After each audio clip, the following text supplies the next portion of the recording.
Alors, mais on va d'abord... Est-ce que Voilà. ça te dirait de retrouver les affolantes? Ah, avec plaisir. Ah bah oui, attends. Là, Hein je ne tiens, rien que le mot, je ne tiens plus. Bah oui, bah, tu vas te tenir, tu vas voir. Pendant qu'on fume des lardons. On va demander à Carla de nous en parler. Les affolantes des bords de Seine, hein, c'est un joli nom pour parler de ces demeures bourgeoises, donc le long de la Seine, ici autour de Fontainebleau. Elles ont été construites à la fin du 19e, début 20e, à la belle époque. C'était les résidences secondaires des Parisiens qui cherchaient un peu de quiétude au bord de l'eau. Mais des artistes comme Renoir ou Debussy ont aussi trouvé leur source d'inspiration. Regardez. L'arrivée du chemin de fer, une classe bourgeoise émergente, une envie de canotage. Et voilà, poussées à fleur de coteau les affolantes, nichées, ces étonnantes demeures édifiées à partir des années 30.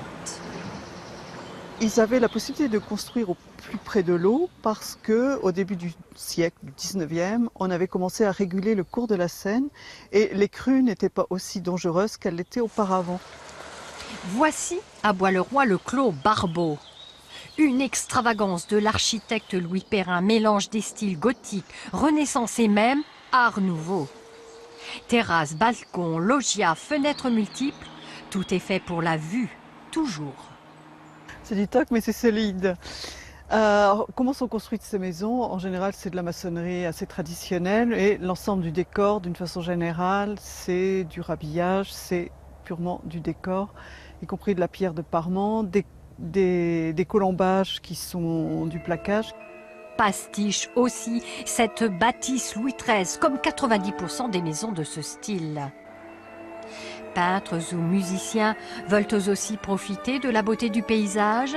Saint-Saëns, Debussy, Degas, Rosa Bonheur s'y retrouvent l'été. À Valvin, Mallarmé s'installe, il reçoit ses amis Renoir et Degas. Ils font du bateau. À Samoa, la Fontaine-Dieu n'est plus que l'ombre d'elle-même, méprisée pour leur style. Passée de mode, beaucoup de ces demeures disparaissent.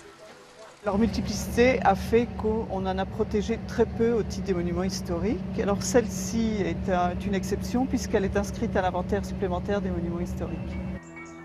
Les affolantes, ce n'est pas un terme académique, mais n'a-t-il pas le charme de ces bords de Seine ?